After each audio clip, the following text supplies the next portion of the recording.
Good morning. We are going to harvest the first fruit of my limoncito. Wow. First harvest. Usually in the morning, I drink liquor water with lemon. So, let me try this one. Wow, Sanara. Ba't kabalo ba mga mommies? Sa mga first time mom din ha. Don't you know, ang tiyan sa atong anak is just like limoncito on the first 3 days? Yes, ani kadako lang. So that's exactly 5 to 7 ml.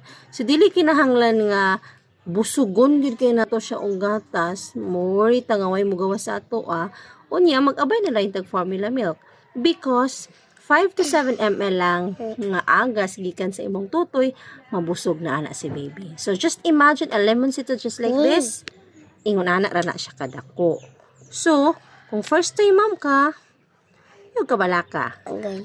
How are you going to increase your milk supply? Para mudaghan? Just keep on latching. Magsige lang tagpatutoy. Oh, very juicy. Fresh from my farm. So, ato lang imno na in a while. Ako So, see? First from my harvest. Oh. Sige, anak. Try that one.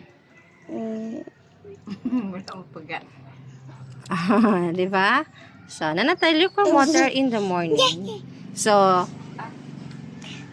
ato nang enjoy ang atong first harvest. Ato lang. Bye!